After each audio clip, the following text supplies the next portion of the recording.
Africa typifies many of Africa's multiple paradoxes. 2 hours from the sprawling city of Johannesburg, you will find wilderness, even today. Not long ago, leopard was found foraging in the dustbins of one of the city's leafier suburbs. There's a hustle and bustle of get-ahead business enterprises, a go-getting culture that harks back to the time of the gold rush on the Rand. A multiplex economy based on the entrepreneurial geist that still drives South Africans to strive and innovate and compete, allied with a compassionate and spiritual side, epitomized by Nelson Mandela, South Africa's beloved Madiba. And not 15 minutes from the center of the country's business heartland, you enter a tranquil world of leafed avenues and big residential properties. One of these stately homes is Foxwood House, first designed by David Fleming, a partner in the architectural firm of Sir Herbert Baker, the arch-creator of buildings that express the majestic splendor of the British Empire.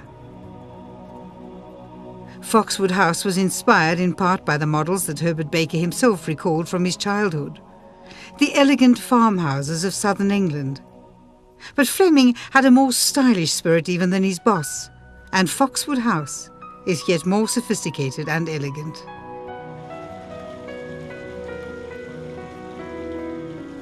Today, the gardens of Foxwood House are home to a menagerie: ducks and peacocks, guinea fowl, dogs, and of course, people.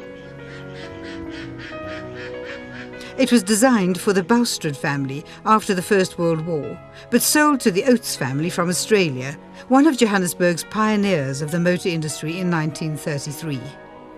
Pearl, Bert Oates' wife, was lovely, strong-willed, and a wonderful gardener.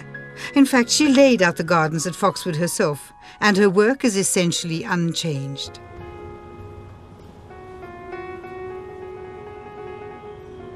I went there in search of solitude and a sense of the past, and found it in the elegant interiors and gardens of this lovely villa.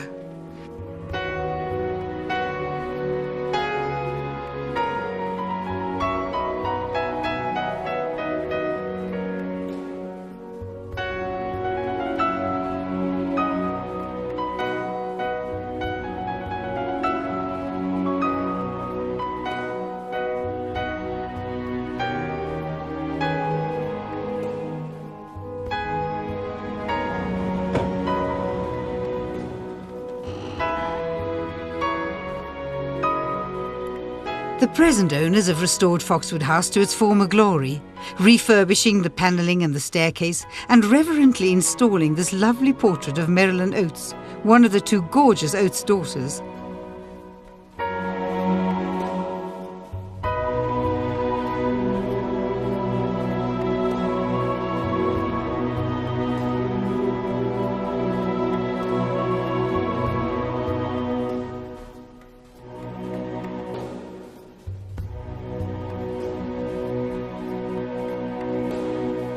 I also found relics of South Africa's own troubled but glorious history in the memorabilia of the present owners of Foxwood House, Peter de Vos and Jan Groenewald, whose families were prominent and played central roles in the twists and turns of South Africa's turbulent past. Peter is the great-grandson of President Steyn, and Jan's great-great-uncle was Paul Kruger, President of the Transvaal Republic at the time of the Boer War with Great Britain in 1899. And creator of the world-famous Kruger National Park. The 2 present owners have filled the house with inheritances from their own families' pasts. Many of these eclectic pieces and ephemera dating back over 200 years. These melancholic relics are both moving and heartwarming, and include likenesses of Mrs. Tibby Steyn and her great-grandchildren, Emmy Steyn, the daughter of President Steyn. Memorabilia related to the signing of the Treaty of Vereniging, which brought to an end the tragedy of the Boer War.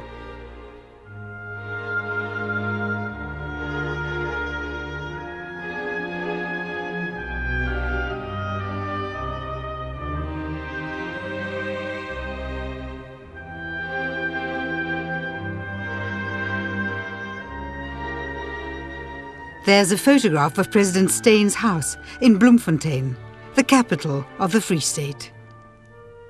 and even a tribute to the Steyn family's affection for the finer things in life, like good wine. A cheque to the local bottle store in payment for a consignment of the finest French reds then available.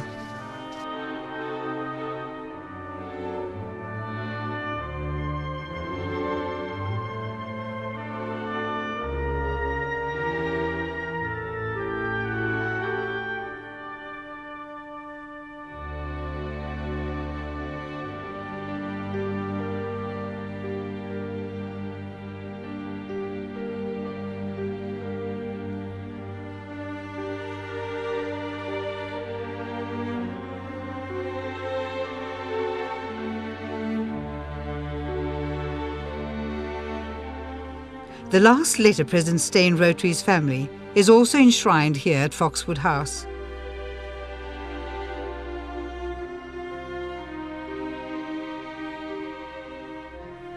But that is all past.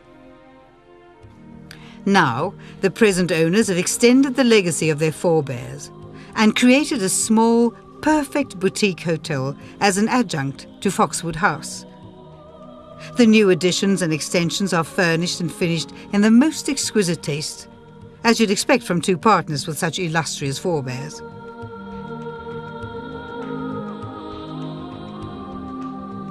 I went for breakfast, looking for a place of stillness where I could write up my diary, and sat outside and soaked up the tranquility and the serenity of the vast gardens. It's hard to believe that just 10 minutes away lies the heart of one of Africa's greatest cities.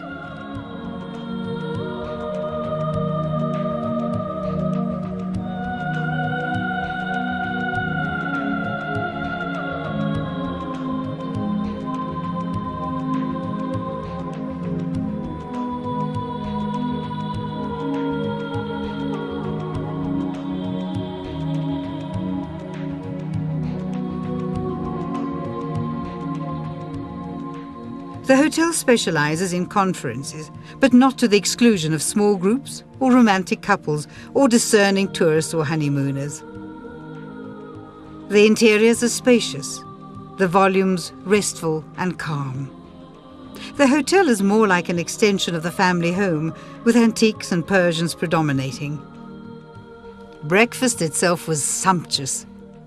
One could choose from the continental breakfast, lovely ripe cheeses, parma and country ham, and a croissant baked to the traditional recipe in the hotel's own kitchens. Wandering through the hotel's lovely interior, I found this beautifully carved French armoire that dates back to around 1782, a time when Marie Antoinette hadn't yet lost her head. The peasantry were properly silent, and the genteel and luxurious reign of Louis XVI was as yet untroubled by thoughts of the guillotine and revolution. The furniture is an eclectic selection, with a strange juxtaposition typical of inherited pieces. The dining room is furnished with typical Victorian balloon-backed chairs. There's also a vast Victorian Cuban mahogany dining table, and a variety of other styles that sit well together despite the disparities in age and provenance. There's this unique Art Deco suite too, furnished with originals and reproductions that reflects the refined taste of an earlier and more elegant age.